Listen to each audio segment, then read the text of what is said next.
నమస్తే, welcome to our channel. నేను పద్మిని. ప్రస్తుతంతో పాటు ప్రముఖ ఆధ్యాత్మికవేత్త, నారీ సేన ఫౌండర్, దత్త ఉపాసకురాలు శ్రీమతి లతా దత్త గారు మనతో పాటు ఉన్నారు. మాట్లాడదాం. నమస్తే అక్క. జై గురుదత్తారా. శ్రీ గురుదత్త అక్క. అక్క, ఈ కామర్స్ లో అంటే ఆన్లైన్ బిజినెస్ చేసేది అనేది ఇప్పుడు చాలా ట్రెండింగ్. అది ఎవరు ఎక్కడికి వెళ్ళి అమ్ముకోక్కర్లేదు, ఎవరు ఎక్కడికి వెళ్ళి కొనుక్కోక్కర్లేదు. ఎవరింట్లో వాళ్ళు కూర్చొని హ్యాపీగా బిజినెస్ చేసుకునేటటువంటి పరిస్థితి ఉంది. చాలా మంది మహిళలు ఇంట్లోనే కూర్చొని వాట్సాప్ ద్వారానే కూడా బిజినెస్, సోషల్ మీడియా ద్వారా కూడా బిజినెస్ చేస్తున్నారు. చాలా బ్యూటిఫుల్ గా బిజినెస్ అనేవి రన్ అవుతున్నాయి. అయితే కొంతమందికి ఆన్లైన్ బిజినెస్ చాలా చాలా బాగా కనెక్ట్ అయ్యి చక్కగా సంపాదించుకుంటూ ఉంటారు. కొంతమంది మాత్రం పాప ఎంత ట్రై చేస్తున్నా, ఎంత కష్టపడుతున్నా సక్సెస్ మాత్రం రాకుండా ఉంది. అలా కూడా మన కమెంట్స్ వచ్చి ఉన్నాయి. ఎలా మేము ఏం చేయాలి, ఆన్లైన్ బిజినెస్ చేస్తున్నాం, సక్సెస్ అవ్వాలంటే ఏం చేయాలని అడుగుతున్నారు. దానికి మీ ఆన్సర్. తప్పకుండా పద్మిని, ప్రతి ఒక్కరికి లక్ష్మీదేవి అనుగ్రహం చాలా అవసరం. ఎటువంటి వ్యాపారం చేసే వాళ్ళకి కూడా ఇప్పుడు ట్రెండింగ్ అంతా కూడా ఆన్లైన్ బిజినెస్సే కాబట్టి, సోషల్ మీడియా ద్వారా బిజినెస్, ఆన్లైన్, ఈ కామర్స్, ఈ బిజినెస్సే కాబట్టి ఎక్కువ ఫోకస్ అందరిది కూడా దీని మీదే ఉంది. మా బిజినెస్ ఇంప్రూవ్ అవ్వాలంటే ఏం చేయాలి మేము అని అడుగుతూ ఉన్నారు. చాలా మంది కమెంట్స్ రూపంలో కూడా అడుగుతూ ఉన్నారు. నిన్ను కూడా పద్మిని అక్క చెప్పు అని అడుగుతూ ఉన్నారు. అయితే ఫ్రైడే రోజు వీళ్ళు ఇల్లంతా కూడా శుద్ధి చేసుకోరు, ఇంట్లో కూర్చొనే చేసుకుంటున్నారు కాబట్టి ఇంట్లో చేసుకునే పరిహారాలే చెప్తున్నాను. శుక్రవారం రోజు గంగా జలంతో ఇల్లంతా శుద్ధి చేసుకోవాలి. బయట మెయిన్ డోర్ దగ్గర నుంచి పూజ గది మొత్తం అన్ని, అంటే మా బిజినెస్ నడవట్లేదు అన్న వాళ్ళకి శుద్ధి చేసేసుకుని గంగా జలంతో శుక్రవారం రోజు లక్ష్మీ అమ్మవారి పూజ చేసుకోవాలి. చేసుకొని 9 దీపాలు వెలిగించాలి. ఆవునేయ దీపాలు 9 దీపాలు. ఎందుకంటే మళ్ళీ తిరిగి లక్ష్మీదేవి అనుగ్రహం కలగాలి, లక్ష్మి ప్రవేశించాలి మీ గృహంలోకి అంటే చేయాల్సిన పద్ధతి అన్నమాట ఇది. 9 ఆవునేయ దీపాలు వెలిగించాలి. తర్వాత మీరు ఎక్కడైతే మీకు వచ్చిన డబ్బులు పెట్టుకుంటున్నారో, లాకర్ లాంటి దాంట్లో పెట్టుకుంటున్నారా, బీరువాలో పెట్టుకుంటున్నారా, చిన్న అద్దం అనేది పెట్టుకోవాలి. అక్కడ స్మాల్ మిర్రర్ ఉంటుంది కదా, ఎక్కడ లోపల పెట్టుకోవాలి. డబ్బులు ఎక్కడైతే మనం పెట్టుకుంటున్నామో, వచ్చిన డబ్బులు, సంపద, దాన్ని ఇంకా ఎక్కువగా క్రియేట్ చేసేది ఈ అద్దం అనేది ఒక మంచి రెమెడీ అన్నమాట. ఎంత అద్దం ఉండాలి? సైజ్ చిన్నది, హ్యాండ్ మిర్రర్. ఇట్లా మనం చిన్న చిన్న హ్యాండ్ బ్యాగ్స్ లో కూడా పెట్టుకుంటుంటాం. ఆ సైజ్ లో ఉండాలి. అయితే ఆ మిర్రర్ ని తీసి సన్ రైజ్ పడేలా చేస్తూ ఉండాలి అప్పుడప్పుడు. మళ్ళీ దాన్ని ఇది కోల్పోతుంది కదా, దాన్ని క్లెన్స్ చేయడం అనేది సన్ రైజ్ తోనే క్లెన్స్ చేయాలి. మళ్ళీ దాన్ని తీసి మళ్ళీ మీ కబర్డ్స్ లోనో అల్మారాలోనో పెట్టుకోవాలి. ఎన్ని రోజులకి ఒకసారి అలా క్లెన్స్ చేయమంటారు?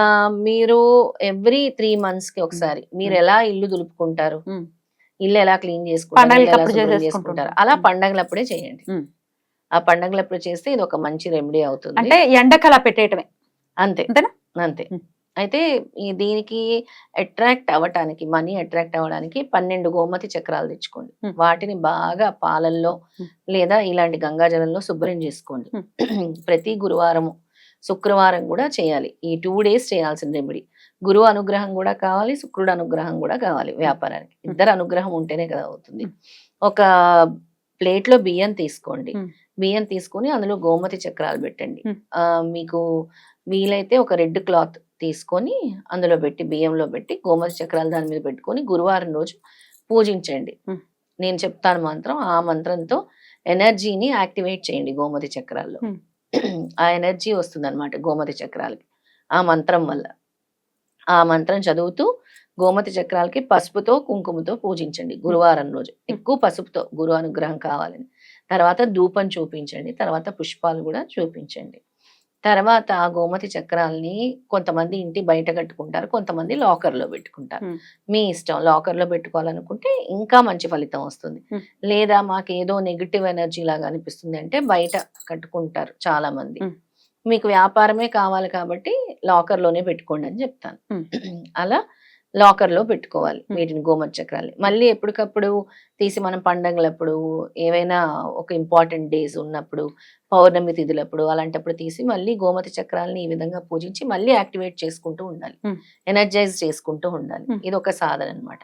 తర్వాత బియ్యం ఏదైతే పెడతామో ఆ బియ్యాన్ని మాత్రం తీసుకెళ్లి ఎక్కడైనా నదిలో కలిపేయాలి. నది గాని, పారే నీరులో, చెరువుల్లో గాని కలిపేయాలి. ఆ బియ్యం ఉంచుకోకూడదు. ఆ బియ్యాన్ని అలా వదిలేసేయాలి. రైట్. ఇంతకీ ఆ నామం ఏంటక్క? ఓం హ్రీం మహాలక్ష్మి, ఓం హ్రీం మహాలక్ష్మి, శ్రీ చిరలక్ష్మి ఐం మమ గృహే ఆగచ్చ ఆగచ్చ స్వాహ. ఇంకొకసారి. మరొకసారి చెప్తాను. Hmm. ఓం హ్రీం మహాలక్ష్మి శ్రీ చిరలక్ష్మి ఐం మమ గృహే ఆగచ్చ ఆగచ్చ స్వాహ. ఎన్నిసార్లు చేయాలి ఇది? మహాలక్ష్మిని ఇంట్లోనికి రమ్మని వెల్కమ్ చెప్తున్నాం అన్నమాట.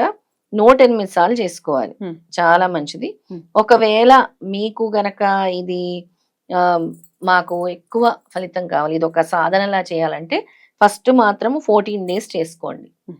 కంటిన్యూ 14 డేస్ దీన్ని పూజించండి. 108 సార్లు 108 సార్లు. అక్కడే పెట్టి రోజు పసుపు కుంకుమతో పూజించండి. ఆ బియ్యాన్ని కూడా అలాగే పెట్టుకొని 14 డేస్ దీనికి ఒక ఎనర్జీ శక్తినివ్వండి. గోమతి చక్రాలతో రోజు పసుపు కుంకుమ వేసుకొని ఈ మంత్రం చదువుతూ శక్తినిచ్చి తర్వాత నేను చెప్పిన విధంగా మీరు ఆ బియ్యాన్ని తీసుకొని ఆ ఏర్లో వేసేసి పారే నీటిలో వేసేసి ఈ గోమతి చక్రాలని రెడ్ క్లాత్ లో చుట్టి మీ లాకర్ లో పెట్టుకోండి. స్తోత్రంలోనే చెప్తుంది కదరా మనకి ఇంటికి లక్ష్మీదేవిని రమ్మని. ఇదొక గోమతి చక్రాలకి ఎనర్జీస్ నిచ్చే ఒక లక్ష్మీ సాధన అన్నమాట. సూపర్. అయితే దీన్ని మీరు ఈ 14 రోజులు కూడా ఇంకా 108 సార్లు కంటే ఎక్కువ మీకు అవకాశం ఉంటే కూడా 108 మన మాల ఉంటుంది కదా, 5 సార్లు చేస్తే ఇంకా విశేషమైన ఫలితం వస్తుంది. 5 మాలలు చేస్తే 5 మాలలు చేస్తే ఇంకా మంచి ఫలితం వస్తుంది అనమాట. 5 మాలలు చేసుకుంటే మంచిది. తప్పకుండా. అయితే బిజినెస్ చేయాలి అంటే ఎంతో కొంత ఆనెస్టీ మెయింటైన్ చేయాలి, క్వాలిటీ మెయింటైన్ చేయాలి, బోల్డ్ అంత ప్యాషనెట్ గా పనిచేయాలి. ఏదో పెట్టేసాం ఏదో ఫ్లూక్ లో వర్కౌట్ అయిపోవాలంటే అయ్యేటటువంటి పరిస్థితి చాలా చక్కగా చెప్పావు. లక్ష్మీదేవి కూడా అదే చెప్తుంది. అంతే కదా. ఎక్కడైతే నిజాయితీ ఉంటుందో, ఎక్కడైతే ధర్మం ఉంటుందో, ఎక్కడైతే మోసం లేకుండా వ్యాపారం చేస్తారో నేను అక్కడే ఉంటాను అని అమ్మవారు చెప్తుంది. దీన్ని మీరు పాటిస్తూ చేయండి అని చెప్తాను.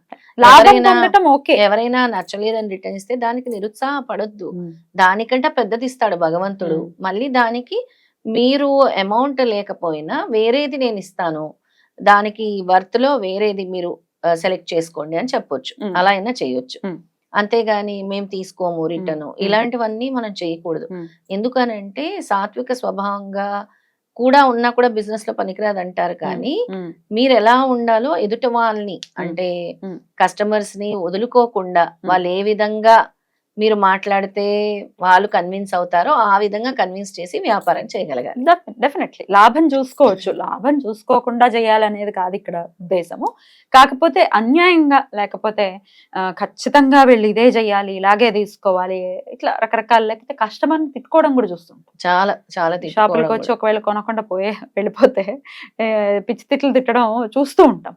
అట్లా చేస్తే ఎట్లా? చాలా అలాగా అంటే ఓపిక ఉండాలి. ముఖ్యంగా ఏ వ్యాపారం చేయాలన్నా నేను ఇన్ని ఫోటోలు పెడుతున్నాను వాట్సాప్ లో, ఇందులో ఒక్కరైనా రావట్లేదు, ఇద్దరు